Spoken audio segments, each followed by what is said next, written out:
estamos novamente com mais um episódio do programa Descomplicando a Lição. Esse é o 11º episódio do terceiro trimestre de 2024. Estamos avançando na lição que nesse trimestre é o livro de Marcos, o Evangelho de Marcos. E já estamos aqui com a noção muito clara de todo o sofrimento de Jesus, enfrentando as concepções que o inimigo colocou na mente dos homens. Ele tentando tirar essas concepções e tentando implantar as concepções do reino de Deus. Essa é a noção desse livro. E nessa semana, a 11ª lição, nós vamos ver o julgamento de Jesus. Estamos nos finalmente do livro de Marcos, que são só 13 capítulos, não é? E vamos estudar especificamente nesta lição o julgamento de Jesus e o sofrimento que ele passa nos 2 dias que antecederam a morte de Jesus. Nós vamos ver episódios que levam o ouvinte a ver o sofrimento de Jesus, ele sendo a verdade, o caminho e a vida, vendo as pessoas com o coração duro diante dele. Mas antes de nós entrarmos no assunto da lição, e antes de eu explicar esse quadro que está aqui diante de nós, queria novamente fazer aqueles avisos de sempre. Não esqueçam de dar o seu like, porque é o trabalho missionário que você vai fazer, é apertar o like. Quanto mais like nós conseguirmos, se nós tivermos 2.000 pessoas assistindo e 2.000 likes, a plataforma vai entender que esse programa é tudo de bom, que todo mundo quer ver, por isso vai colocar isso imediatamente na primeira página do YouTube. E assim as pessoas podem encontrar esse programa facilmente. Então não deixe de apertar no like. Ao mesmo tempo, volto a agradecer todos os que estão interagindo conosco. É muito importante ouvir o que as pessoas estão sentindo a partir daquilo que o programa entrega. Então, por favor, continue mandando suas mensagens. Na medida do possível, nós vamos interagir com cada pessoa que manda mensagem para nós. Então, agora vamos ver o que as ilustrações estão informando a gente. Venham comigo aqui. Na última lição, que foi a lição 9, depois de ter passado por todo o processo de aprendizado, o discipulado, podemos esperar a volta de Jesus. Esse foi o tema da lição 10. E nós vimos ali como esperar, o que fazer para esperar bem. Agora nós vamos para a morte de Jesus, o que esse sacrifício representou e como Jesus mudou alguns ritos.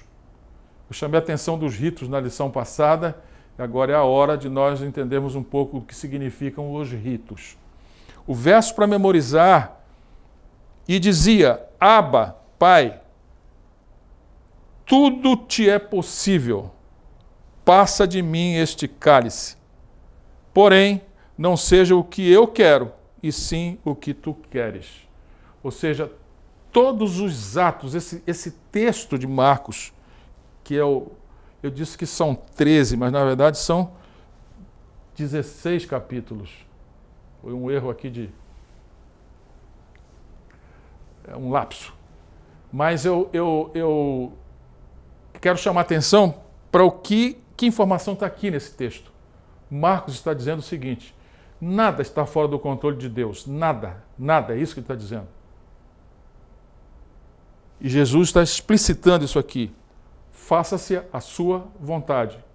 Porque nós também temos capacidade de mudar as coisas. Mas é melhor entender que Deus está no controle e deixar todas as coisas nas mãos de Deus, porque o final sempre será um final vitorioso. E Jesus obteve a vitória porque confiou no Pai. Agora,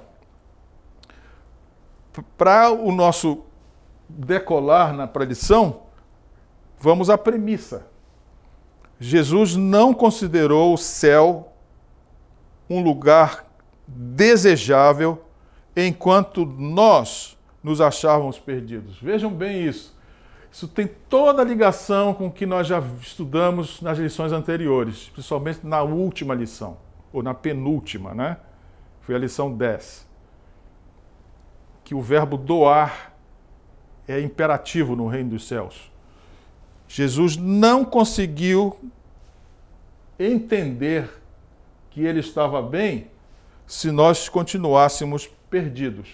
E por conta disso, ele abandonou as cortes celestes por uma vida de ignomínia e insulto, e uma morte vergonhosa. Aquele que era rico no inapreciável tesouro do céu, tornou-se pobre, para que, por meio de sua pobreza, nós nos pudéssemos enriquecer. Cumpre-nos seguir na senda por ele trilhada. Vejam o que Ciência do Bom Viver, a página 105, está dizendo. Olhe para Jesus, siga os passos dele. É aí que você tem que estar. Então, com essa premissa, vamos olhar os passos de Jesus diante do sofrimento, a angústia de Jesus, e vamos aprender com ele a atravessar o sofrimento. A lógica do estudo para essa semana é a seguinte: a conspiração para matar Jesus, que veio, né, da cúpula judaica, né, lembrem que foi o Sinédrio que conspirou a morte de Jesus, mas nesse contexto está a unção de Jesus com perfume caro. Todos esses assuntos são os assuntos que aconteceram nos 2 dias anteriores à morte de Jesus. Então ele foi ungido com perfume, foi abandonado por Pedro e sofreu. Mas o sofrimento de Jesus, na verdade, era o cumprimento direto de uma profecia, portanto, da vontade de Deus.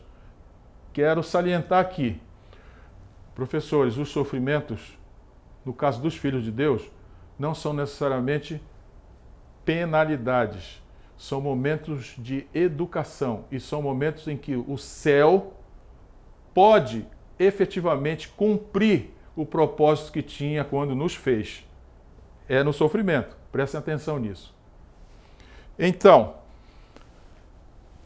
o auxiliar da lição, dê uma lida nisso, porque vocês vão ter uma ideia do que o autor quer que o professor raciocine para explanar as histórias que ele conta no decorrer da semana. A primeira delas é a unção de Jesus com perfume caro. Essa é uma história importante, porque aqui nós vamos ver 2 personagens que estão em planos opostos: a mulher e Judas. Nesse trecho, né, entre o capítulo 14 e o capítulo 16, Marcos narra exatamente, como eu disse, os 2 dias que antecedem a morte de Jesus, mas também os 2 dias que antecedem a ressurreição de Jesus. Vejam essa frase aqui, o autor da lição coloca, eu retirei do texto do autor da lição para trazer para cá, na intenção de mostrar para os senhores qual era o conflito. O conflito de Jesus era um conflito espiritual. A palavra espiritual não quer dizer místico ou sobrenatural, quer dizer conflito mental. E uma pessoa que tem conhecimento e está diante de pessoas que não têm conhecimento, este que tem conhecimento sofre muito. E esse era o sofrimento de Jesus. Ellen White diz que Jesus orava muito por isso. Por consequência disso, ele tem toda a luz do céu, ele fala esta luz e os homens não compreendem. E ele sofria com isso. E nesses 2 dias, exatamente isso aparece. E nós vamos ver tramas conflitantes, mas nós vamos também ver o triunfo do Messias. Então Marcos descreve aqui 2 personagens que, como eu disse, são paralelos, mas são antagônicos. A mulher e Judas. O que aconteceu? A atitude da mulher. Nós sabemos dessa história. Ela vai, compra um perfume caro e vem e quebra. O vaso que ela quebra era um vaso caríssimo também, era um perfume dentro de um vaso muito caro. Unge Jesus com aquilo, coloca também nos pés de Jesus, unge a cabeça, o perfume, cai no cabelo de Jesus e ela também unge os pés de Jesus. Olha o que essa senhora queria fazer. A atitude dela atestou que ela estava totalmente liberta de Satanás. Professores, lembram na lição passada que nós falamos sobre essa questão? No reino de Deus, a questão é doar, e no reino de Satanás, a questão é reter. Esse perfume era caríssimo. Qual o perfume mais caro que nós temos hoje aqui à venda? Aqui na Zona Franca tem algumas lojas, estou falando aqui do Amazonas, e Manaus é uma zona franca. Nós temos algumas lojas que vendem perfumes. Eu conheço algumas marcas de perfume que chegam a R$1.000. E esse era um perfume como esse, caríssimo.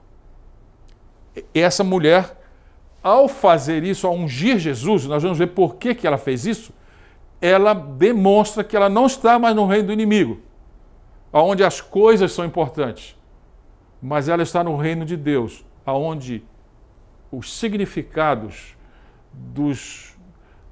das verdades e das ideias são a coisa mais importante. Os valores é que são importantes no reino de Deus. Ela contrasta com Judas. Judas permanecia prisioneiro, mas ambos tiveram ocasião de ser livres, tanto ela como Judas. Por que Judas era prisioneiro? Ele era avarento. A palavra avarento quer dizer, na linguagem popular brasileira, mão de vaca, ou seguro no dinheiro. Ele não tinha um amor pelo dinheiro, ele era apaixonado pelo dinheiro. E esse era o contraste entre Judas e a mulher. Ambos tiveram a oportunidade de ficar livres. A mulher aproveitou, Judas nem tanto. Mas, no caso da mulher, a dádiva a Jesus contrasta com a artimanha de Judas ao trair Jesus. Ou seja, eram duas pessoas completamente... Ambos estavam no ambiente do céu, é ou não é? É uma lição para nós isso aqui, essa história que está sendo explicada. Que nós podemos estar na igreja e não necessariamente estar aproveitando as bênçãos de Deus. Não necessariamente estar sendo livres do reino do inimigo. Nós podemos estar na igreja e estar no reino do inimigo, tal qual Judas. O autor da lição quer que nós olhemos para os motivos da mulher. Por que ela trouxe essa dádiva para Jesus? A mulher queria ungir Jesus porque ouvira falar de sua morte. Então, antes que Jesus morresse, ela queria dizer que ela considerava Jesus o Messias. E o segundo motivo é, ela também ouvira falar que Jesus seria coroado. E por esses motivos ela queria ser a primeira a honrar o seu Senhor. Ela sabia que Jesus era o Messias. É importante isso, irmãos. Quando nós temos essa noção sobre o reino de Deus, nossas prioridades passam a ser esse reino. E essa mulher demonstra isso. Agora, o que aconteceu com Judas? Qual foi o comportamento dele? Ele se julgava ser um verdadeiro discípulo de Cristo. Olha só, se isso não é o comportamento de muitos de nós. Nós dizemos que somos adventistas, estamos na igreja, participando da igreja, mas o nosso pé ou o nosso raciocínio está com as premissas do mundo. Judas era exatamente isso. Ao estudar a história de Judas, precisamos contextualizá-la se ela não parece com a nossa. era mesquinho, cobiçoso. Aqui está, amava o dinheiro, mas eu volto a dizer, ele não era só amor, ele era apaixonado pelo dinheiro. Essa história, vocês imaginem Jesus olhando para esses dois personagens. Jesus quis salvar Judas, assim como ele salvou essa mulher. Eu imagino o sofrimento espiritual de Jesus vendo essa cena, um completamente no reino de Deus e o outro, que se dizia estar no reino, completamente fora. Eu imagino o sofrimento de Jesus ao olhar a igreja dele atualmente. Segundo momento passado nesses 2 dias, são 2 comportamentos que nós precisamos considerar. Podemos estar na igreja sem entender o significado dela. Judas, não é verdade? Podemos passar a vida sem entender o significado dos rituais da igreja. E é aqui que eu preciso gastar um tempinho com os professores. Chamei na lição anterior sua atenção para isso. Vejam aqui comigo a ceia. Marcos descreve a última ceia. O que aconteceu ali? Professores, na ceia, houve uma transição de uma festa que era chamada Páscoa para uma festa que é hoje o nosso motivo, chamada ceia. Eu quero enfatizar por que essa transição foi importante. Porque a Páscoa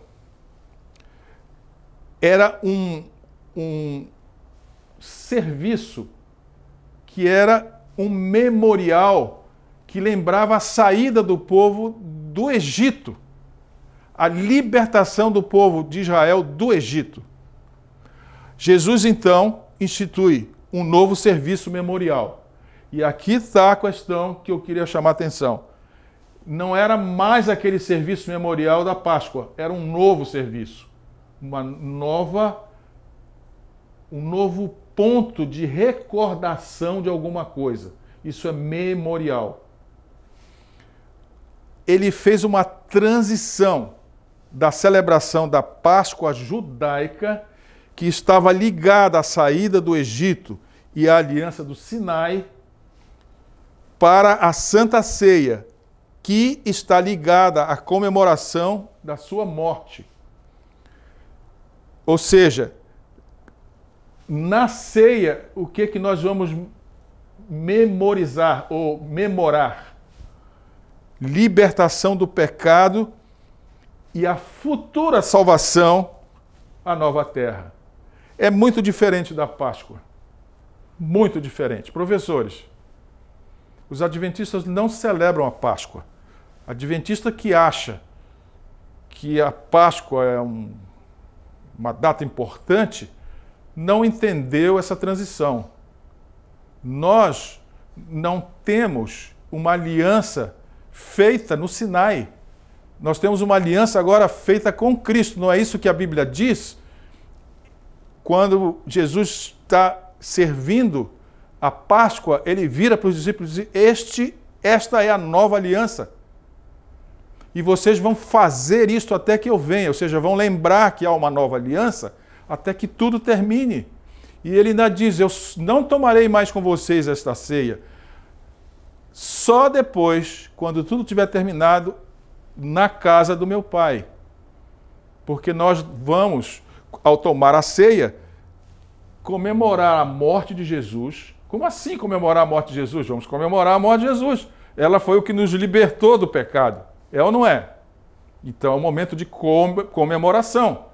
Mas também estamos projetando a nossa fé. Veja bem, não é uma esperança só, é a nossa fé na salvação que virá e na nova terra prometida. Ou seja, é muito diferente da Páscoa, é ou não é?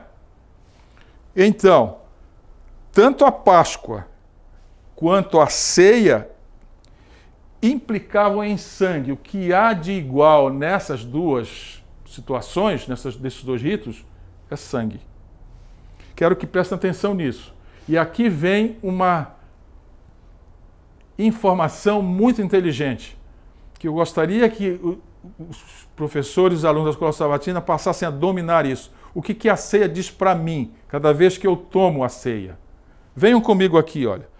O sangue é símbolo de aliança. Então eu renovo minha aliança com Deus. Que aliança? Essa nova aliança aqui, que me liberta do pecado e me leva para a salvação que está no futuro. Então, o sangue é símbolo de uma aliança. Agora, devagarmente, venham comigo no raciocínio que vai seguir aqui, passo a passo. Assim como no casamento há mistura de sangues e como consequência descendência híbrida, vejam bem isso. A nova aliança, que é a ceia, torna possível misturar simbolicamente o sangue de Jesus com o nosso. Como consequência disso, ele passa a ser o noivo da igreja e nós passamos a ser a descendência híbrida. Os irmãos estão entendendo isso? É um jogo aqui de conceitos muito importantes. A ceia não é simplesmente um rito que eu vou lá na igreja, às vezes eu vou, às vezes eu não vou, não tem muita importância se eu vou ou não vou. Não, a ceia é tudo isso que está aqui. Nós estamos ligados em aliança e libertos do inimigo. Todas as vezes que eu tomo a ceia, eu estou dizendo, agora eu não sou mais sangue terreno. O meu sangue agora é misturado com sangue que vem do céu. Eu sou resultado do casamento entre Cristo e a igreja. Eu sou filho desse casamento. É muito importante isso, meus caros. Queria que ficasse isso muito claro, porque a ceia é um rito que não pode ser perdido. Além disso, dentro dela está embutido todo esse conceito que eu acabei de expressar aqui. Muito bem. Jesus faz a ceia e em seguida ele vai ao Monte das Oliveiras no Getsemane. A palavra Getsemane quer dizer lagar do azeite. Professores, aqui tem um jogo de ideias que parece que se perde nesse mar de informações da Bíblia. Lembrem que azeite na Bíblia significa o quê? Não é o Espírito de Deus? Lembra das virgens que não tinham azeite? Elas não tinham o Espírito de Deus, portanto não tinham obras. Esse nome, Getsemane, parece assim uma coisa qualquer na Bíblia, mas olhe aqui o conceito semântico disso, lagar do azeite. Ou seja, é lá aonde o Espírito de Deus vai fazer com que nós produzamos boas obras. É no Getsemane, é na cruz. Preste atenção nisso, professores. Tudo isso tem uma aplicação muito forte para nós.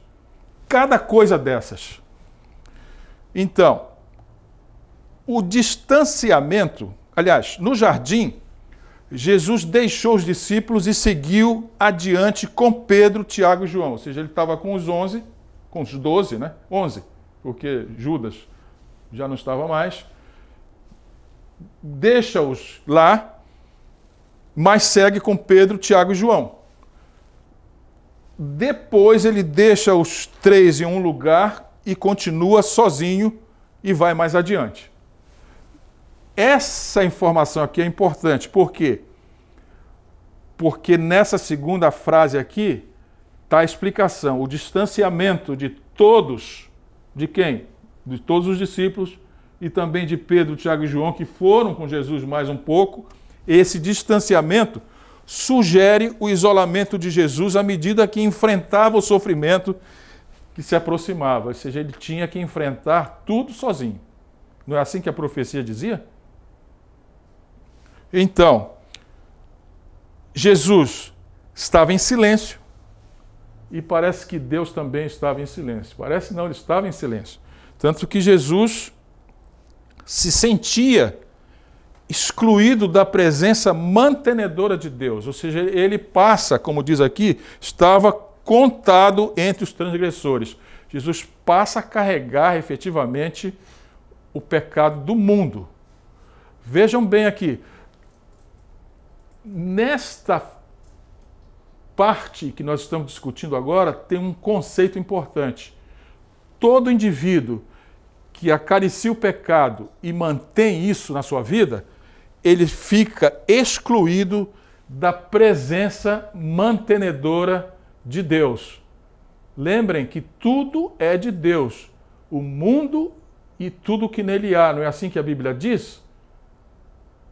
Se nós saímos da comunhão com Deus, nós perdemos a presença mantenedora de Deus. O que resulta disso? Doença e morte. Então, se lerem comigo o que vem em seguida, vão entender melhor isso. Apesar da nossa situação de não estarmos, por causa do pecado, na presença mantenedora de Deus, o céu não nos deixou sozinhos.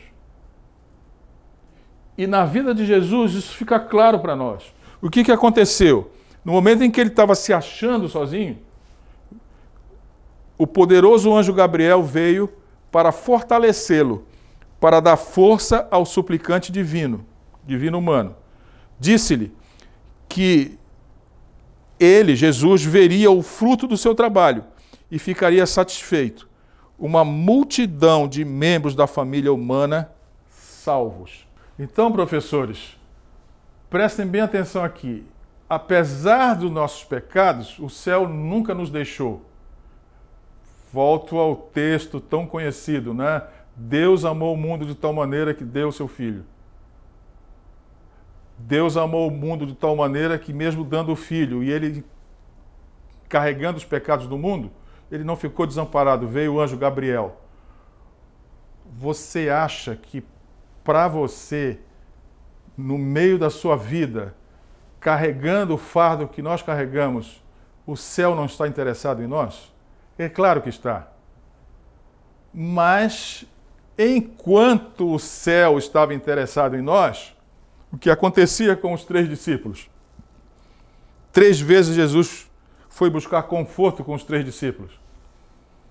3 vezes os achou dormindo. Jesus os despede para irem com ele enfrentar a provação. Ou seja, já que ele não tinha o consolo, tudo bem, ele convida que ele seja acompanhado por eles, porque ele iria ser entregue em seguida e ia ser preso. O autor da lição coloca essa frase que eu trouxe e coloquei aqui destacado. Jesus estava pronto, mas os discípulos dele não. Caros professores, nós estamos vivendo numa situação agora meio parecida. Não é a morte de Jesus mais, mas é a iminente volta dele. Eu sei que o céu está pronto para vir, mas talvez nós não estejamos prontos, igual os discípulos no momento da morte. Então, olha só, uma informação importante. Esse episódio no Getsêmani. Qual é a informação que está aqui? O que eu tenho que tirar daqui? Eu não posso ficar dormindo. Eu não posso não estar preparado. Eu preciso estar preparado.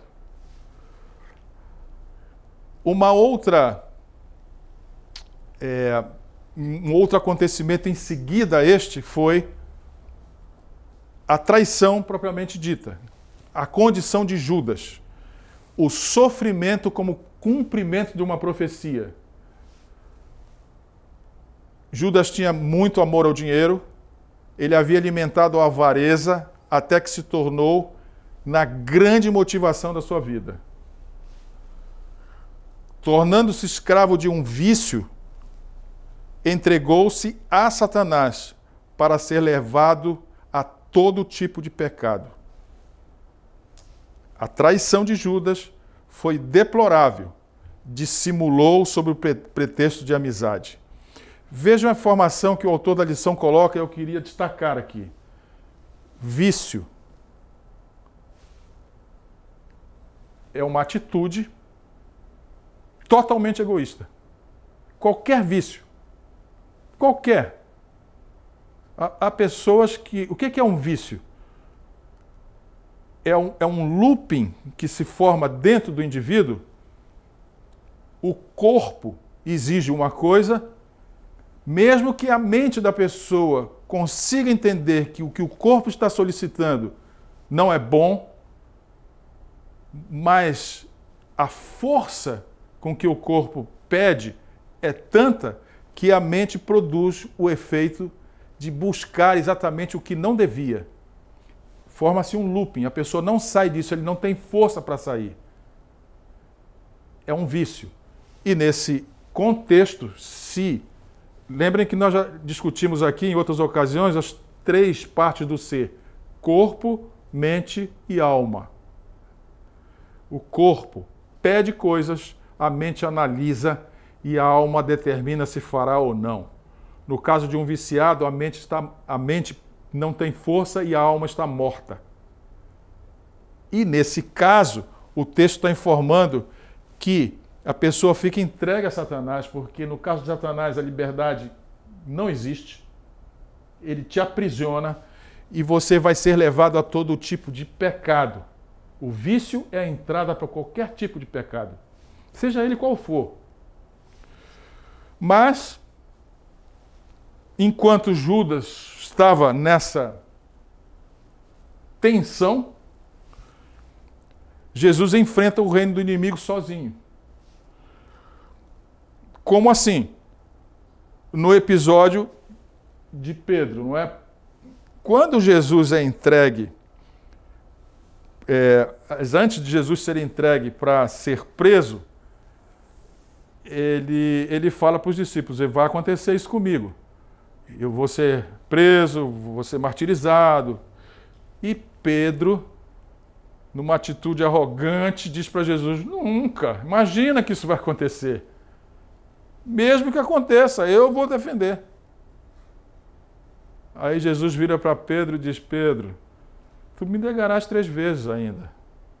Disse: eu? Não, de jeito nenhum.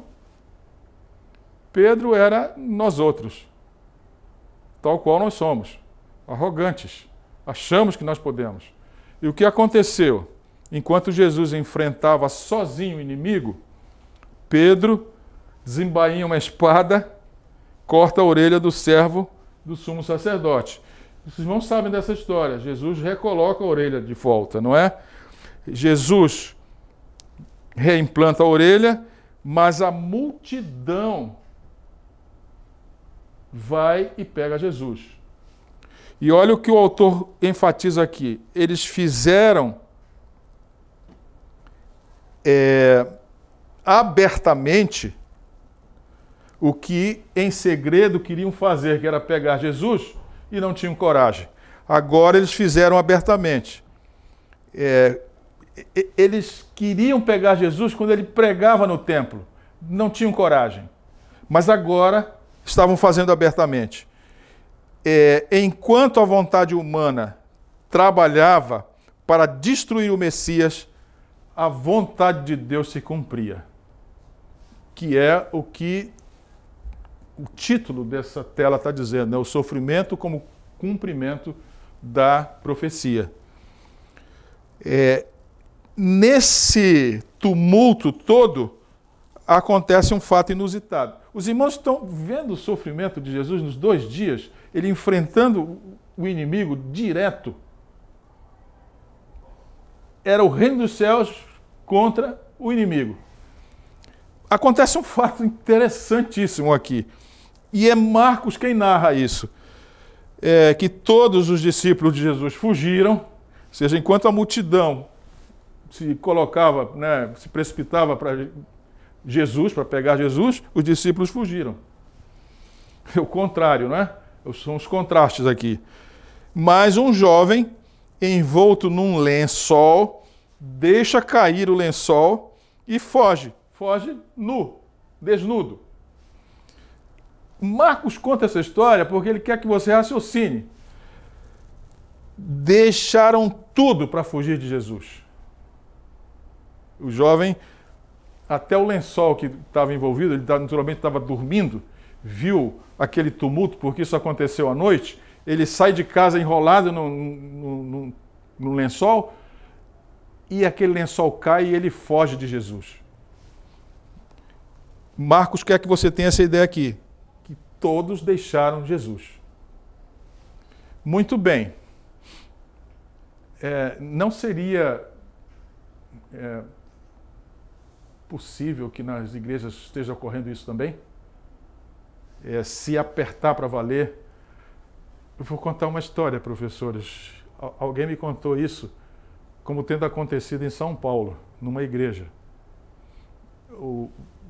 Fizeram um programa e simularam, combinaram isso naturalmente com os soldados e a polícia militar, e eles entraram na igreja por ocasião em que o programa estava acontecendo, a igreja cheia, e gritaram, todos presos, porque eu não sei qual foi a acusação exatamente, não lembro agora, acusaram.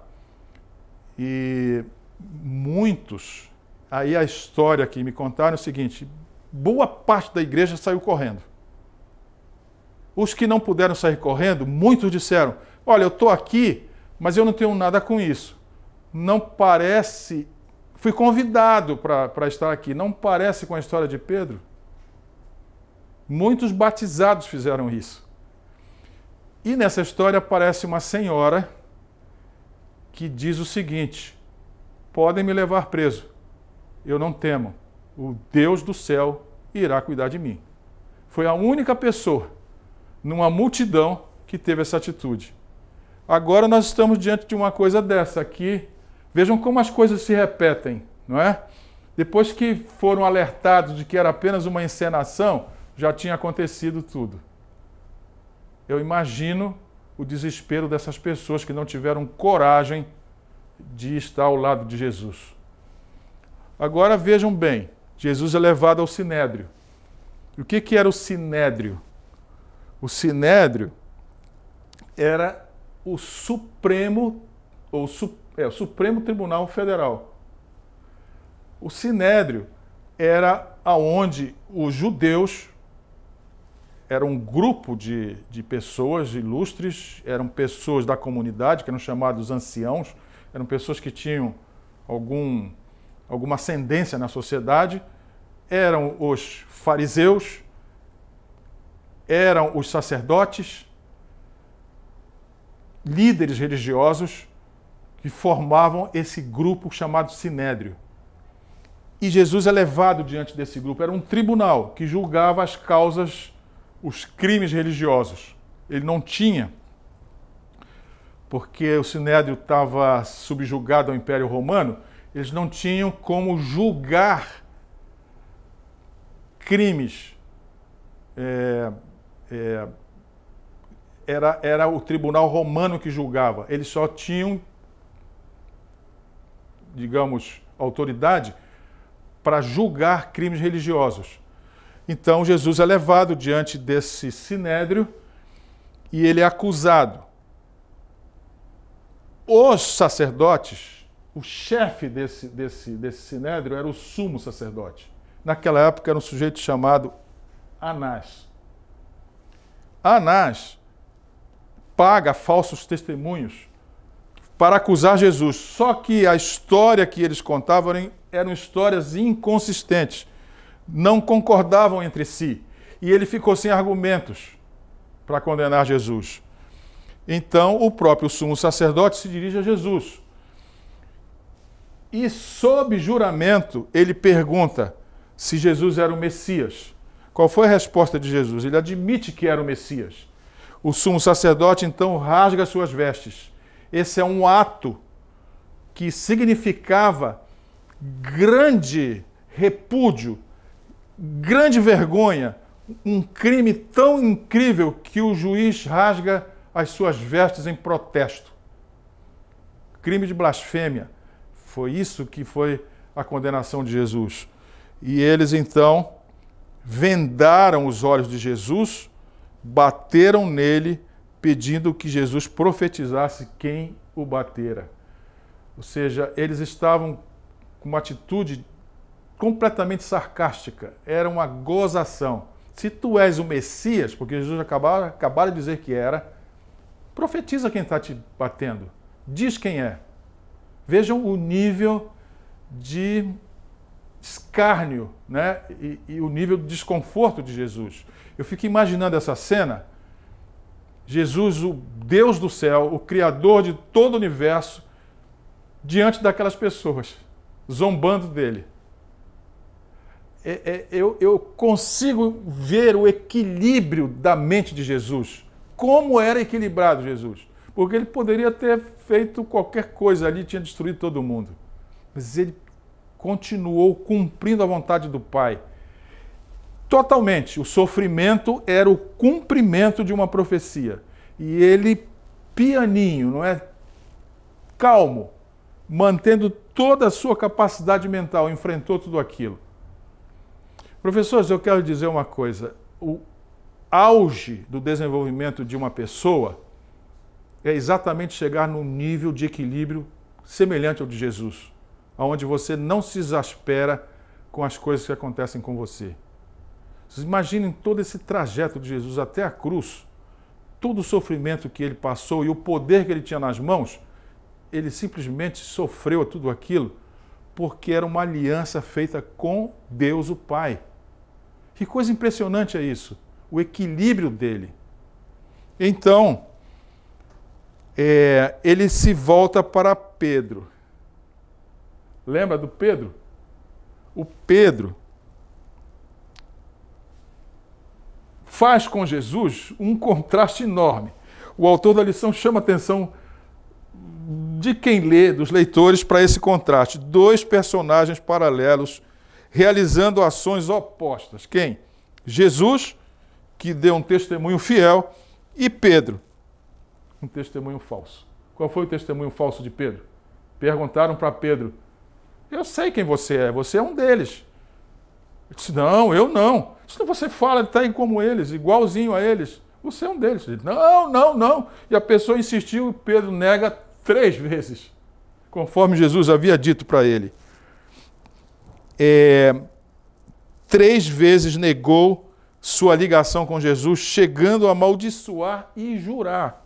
Vejam o que é a inconsistência da alma humana. Aqui está a ironia, e o autor chama a sua atenção para isto.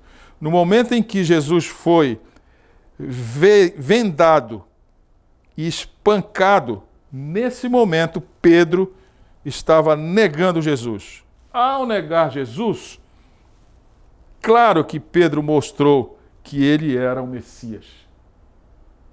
A ironia está aqui. Pedro mentindo, mas na mentira ele demonstra que Jesus é o Messias. Professores, que lição incrível. Mas nós vamos ainda para 2 outras lições que vão ainda explicitar mais coisas sobre esse momento do sacrifício de Jesus. Nesse instante, o autor da lição termina o assunto da semana e nós vamos então ver a interligação dos assuntos diários com os grandes assuntos do auxiliar do professor. O primeiro grande assunto é a unção de Jesus com o perfume, as lições de domingo e segunda-feira estão tratando disso aqui, né? Nós vimos por que isso foi feito. O segundo grande assunto, que é o abandono de Jesus por Pedro, está na lição de terça-feira. Quarta e quinta-feira são o terceiro assunto, o sofrimento como cumprimento de uma profecia. Nada está fora do controle. Com isso, vamos à aterrissagem. Ou seja, vamos ver se nós aprendemos alguma coisa com tudo isso que foi explanado para nós. Alegro-me de que nossos sentimentos não sejam prova de que não sejamos filhos de Deus. O inimigo vos tentará a pensardes que praticastes atos que vos separaram de Deus e que ele não mais vos ama, mas nosso Senhor nos ama ainda. E isto podemos saber graças às palavras que ele registrou para casos justamente como o vosso. Se confessarmos nossos pecados, ele é fiel e justo para nos perdoar os pecados e nos purificar de toda a injustiça. Esse é um trecho que está numa meditação matinal, cujo título é Para Conhecê-lo, do dia 6 de outubro. Essa informação aqui, professores, é para que os senhores recorram ao capítulo dessa informação para entender todo o contexto. Cada vez que vocês fazem isto, de ir lá no texto original, vocês vão dando a vocês mesmos a chance de construir uma ciência embasada e poder orientar o seu rebanho. O professor, numa classe, é um pastor e ele precisa orientar o seu rebanho. Vamos ver se nós conseguimos ainda entender, numa frase, tudo o que nós vimos. Se é a lição o sofrimento como sendo o cumprimento de uma profecia, o pedido de Jesus, passa de mim esse cálice, porém seja feito aquilo que tu queres e não o que eu quero, é o auge, né? É o suprassumo de tudo aquilo que nós estamos vendo. Com isso destacado, podemos ver a aplicação da lição e eu vos convido para lerem comigo o texto. Compreendemos o ato da mulher em ungir Jesus com um perfume muito caro e raro? Estaríamos nós dispostos a fazer o mesmo? Já temos conhecimento suficiente sobre o sacrifício de Jesus? Isso nos motiva a sacrifícios por ele? Nós temos aqui, professores, 4 perguntas com aplicação. E são realmente 4 perguntas para se meditar e ver se nós estamos capazes de ter o mesmo comportamento de Jesus, sacrificar o que há de melhor em nós. Não é fácil isso, não. Não sei quantos apelos pastores que passaram aí na sua igreja já fizeram e você se levantou no momento em que o apelo conclamou e nunca cumpriu a sua parte dos apelos que você se levantou. Nunca se mexeu para fazer nenhum sacrifício. É hora de nós entendermos o reino de Deus, entendermos o que a mulher fez, ungindo Jesus com aquele perfume, saindo fora do comportamento de Judas e entrando no reino de Deus. É nosso momento de meditação. A meditação não é ficar pensando em alguma coisa, é contextualizar o que está sendo ensinado e ver se o meu comportamento corresponde àquilo que eu estou ouvindo. O Espírito fala conosco e os nossos ouvidos precisam estar abertos para que o Espírito, ao falar, o que ele disser, penetre os nossos ouvidos. Eu os convido para orarmos, porque isto é uma obra exatamente do Espírito. Vamos orar. Bondoso Deus e Pai, vimos agora os 2 últimos dias narrados por Marcos do sofrimento de Jesus, o sofrimento espiritual. Jesus enfrenta o reino do inimigo e sofre, porque a humanidade está como cega e ele é a luz do mundo, querendo trazer luz às almas dos homens. Bondoso Deus, que isso não ocorra conosco, que ao ouvirmos a voz de Deus, a voz do Santo Espírito, tenhamos uma resposta positiva. Por favor, opere esse milagre em nossas vidas, porque nós pedimos isso em nome de Jesus. Amém. Caros professores, a lição número 11 terminou. Nós já temos 2 lições. Não perca as próximas lições, porque vai adensando o auge do embate e depois a vitória de Jesus, quando ele ressuscita e sobe para o céu. Vão ser lições empolgantes. Lhe convido para não perderem esses 2 episódios que estão aí para frente.